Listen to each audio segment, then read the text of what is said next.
Hey guys, what's up? Reploid Bill, ReploidProductions.com, YouTube, yada yada. What's up, everybody? Today I'm coming at you with another I Collect entire SNES collection. And my idea here is that I'm probably going to cut this in half because I do have a pretty good Super Nintendo collection, so let's get right into it. First, Super Mario All-Stars and Super Mario World. I don't believe this needs an introduction. I mean, the Super Mario All-Stars is, of course, Super Mario 1, 2, and 3. And then something called the Lost Worlds, which I've heard rumored is the actual Part 2, where Part 2 was not actually Part 2, but they basically implanted Mario's face on something, and I can't say that I agree or disagree with that, but I can't say that it's impossible either, because Part 2 is nothing like the other games. And I have seen where they have this little like dude on a flying carpet and whatnot, and they show that they believe that it's not the actual game. So there's some maybe for you, yeah, some history. Let's get this out of the way real quick. Bam! Sorry, re-bam. Okay, Super Game Boy.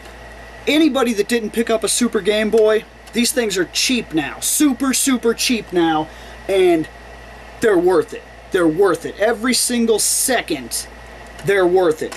They play all black and normal Game Boy carts with a couple of exceptions, but most all the clear ones do not play on this. This was released right before the Game Boy Color, and because of that, a lot of the Game Boy Color games, most all of them, to be for sure, do not work on this. But this is pretty sweet. If you want a more in-depth review, I believe our little call name up here, if you're watching it on YouTube, is up there. Just click Reploid Productions, because it'll say that's who it's from. And there's a Super Game Boy review for this, and you guys can check out a little more on that if you're interested. Super Street Fighter 2. In the arcade, Super Street Fighter quite literally rebuilt the arcade market by itself. Hands down, one of the most important fighting games that shaped the franchise, and you could play it at home. That was a huge deal back then, a huge deal, and even though it wasn't that good of a game, we played it. We played it for hours and hours and hours and hours and hours. We loved some Super Street Fighter 2, and even today, I still love some Super Street Fighter 2. And Street Fighter 2. I'm kind of getting into a debate here that I'm not going to start because, like I said, I like to kind of move through this episode. But when it came to this, there were a lot of games that were released, like Street Fighter 2, Super Street Fighter 2, Street Fighter 2 Turbo, all this stuff, and they just kept coming out with versions, and you would have to be a huge hardcore fan to notice the difference between one version and another version, and we're just not going to get into it here, but I have them. This is actually neat. This looks like a Super Mario RPG. It's not. This is a screw-up, and it is actually Super Mario World when you put it in, and I ripped the label off of it. I do have Super Mario RPG, though. Here's some Tetris Attack. Everybody likes Tetris? Toy Story.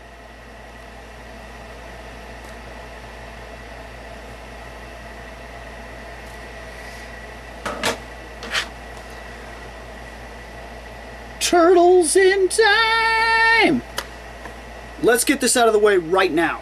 Turtles in Time has nothing to do with the third movie. The third movie was not Turtles in Time until the Blu-ray came out, and they redid the intro to say Turtles in Time. If you have a VHS or an original copy, like a theater presentation, original DVD, it was not Turtles in Time. That movie was terrible. It has nothing to do with quite possibly the greatest beat-em-up game ever made, period. And when it became reshelled, it was not as good as this. Believe it or not, that's true. So anybody that didn't get to play the original and you only played the reshelled, you guys missed out. There are a couple bosses and a couple levels on this that didn't make it into the remake, and you owe yourself finding this and playing it. However, this game cost $50 easy. It's not cheap. My advice to you is only if you really want it. But I gotta say, you do really want it. The other thing I'll tell you, there are always emulators. Am I endorsing emulators? No. But technically, every single one of these sites claims that as long as you play the game only for, say, 24 hours, then delete it, it's perfectly legal. Now, when I was young, I used to have a lot of emulators, and I used to do this a lot. I would download like whole libraries and just play the crap out of Super Nintendo games. But that actually led to me being a collector because I wanted to be able to play it on the Super with my controller. Even though you can play these games on your computer, there's an experience that's somehow lost when you don't have the game physically in front of you.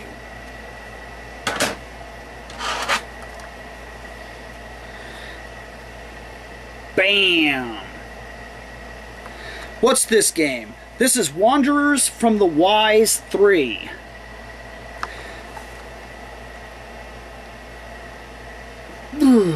This game costs a lot. I do not feel that it's worth it. I couldn't figure out exactly what it wanted me to do, and I couldn't beat it. I don't think I could even get past the third area. So, I don't know much about it. I'm sorry.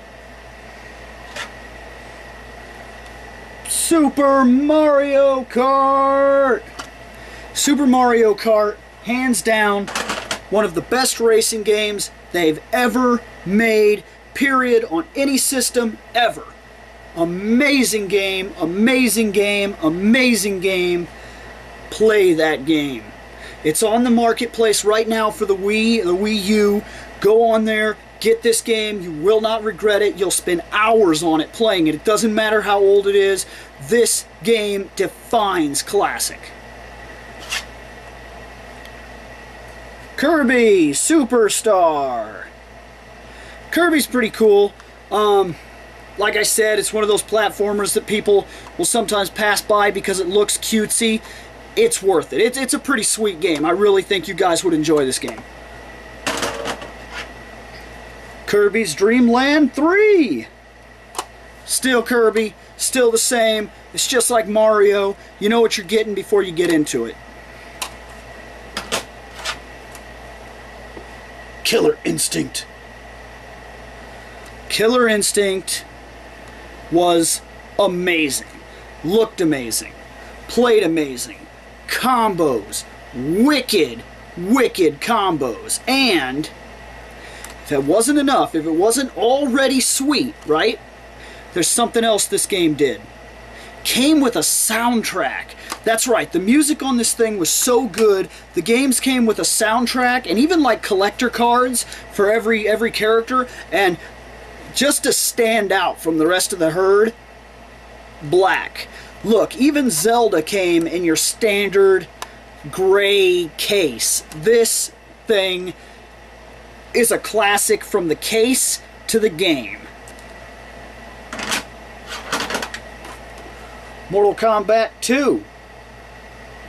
My feelings on Mortal Kombat aside, this single-handedly changed games as we know them today. I mean, think about it.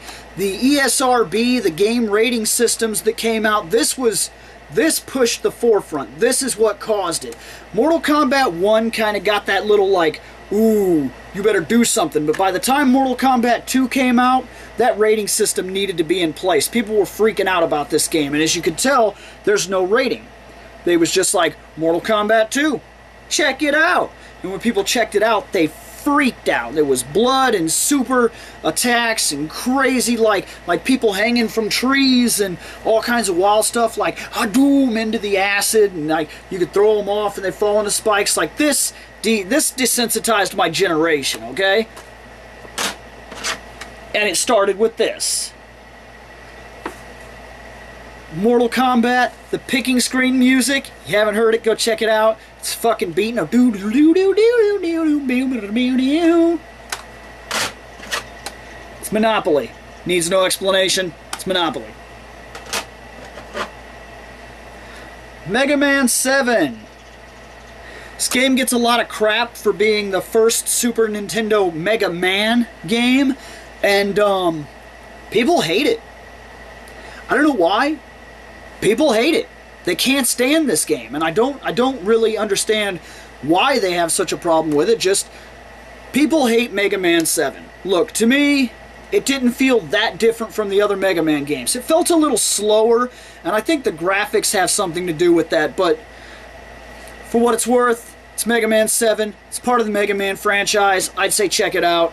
There's a lot of people that are dogging on it, and I'm not sure if it's fully justified. Samurai Showdown. Samurai Showdown is one of the very few games on the Super that, well, in that generation, that was actually able to hold its own against Street Fighter. Street Fighter had a stranglehold on the market, and this came out, and it was kind of, if I have to say, I'd tell you it's the predecessor to what gave us Soul Calibur. Samurai Showdown. It's on the marketplace, okay? Sometimes we endorse movies, make games. Sometimes we endorse comic books, make games. Sometimes we endorse action stars, we make games. Sometimes we endorse Aerosmith, we get games. Bad ones. Really bad ones.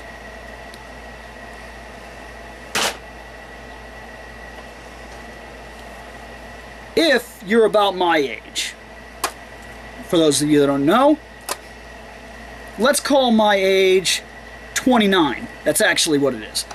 29 years old, I grew up, and I was just old enough to be falling out of specific trends when this show came on TV. The Mighty Morphin Power Rangers, which I have here, and its racing game. There was a fighting game, which I don't have yet, but let's just say this. Mighty Morphin Power Rangers, for what it was it was actually a Japanese show which we took over here, took their fighting scenes, implanted American actors, and kind of made a really cliche superhero comic book type of thing out of it. And it's not good.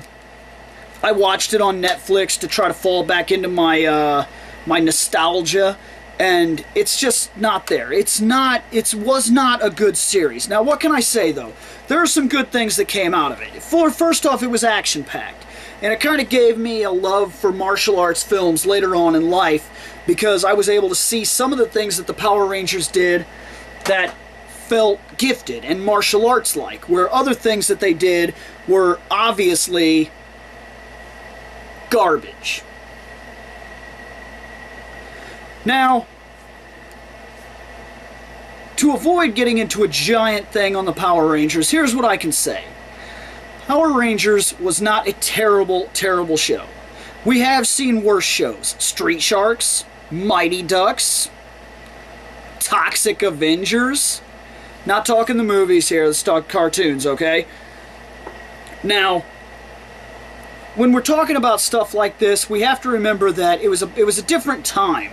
Okay, and there were not that many shows on TV, live action shows, that were like this, that were kind of like a martial arts, Japanese influence type of show, and for what it's worth, it was pretty sweet. When I was growing up, it was pretty sweet. Today, it's not really that sweet.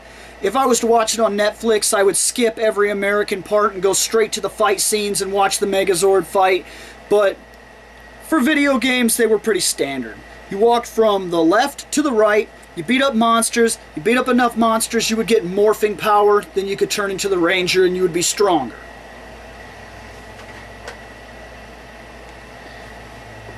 Stanley Cup. It's hockey. Do you need more? It's played with hockey sticks and a puck. In this case, it's played with a controller. In depth, right? NBA Jam! NBA Jam is sweet. Still my all-time favorite basketball game ever released, period.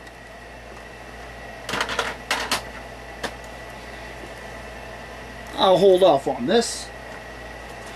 Mortal Kombat 3. Mortal Kombat 3, by the time it came out, if you'll notice, had to be rated. Because going back to what I said about Mortal Kombat 2, these games helped desensitize my generation and guarantee that the movies and even the kids shows on TV were guaranteed to have a little more oomph in their ability to shock and awe us. And bam! Mature, mature, mature. This was pretty sweet, actually. If I had to pick a Mortal Kombat to play, it'd be this, because the combo system was nearing a point where it was pretty much as in-depth as it was ever going to get. And on top of it, it featured not just one or two here and there characters, but pretty much every single person that had ever been in a Mortal Kombat was right here for you to be used, and that was sweet. That's the first half of my Super Nintendo collection. So I'm going to go ahead and quit right here, and I'm going to come back and do the rest of my Super Nintendo collection in the next episode. Later on.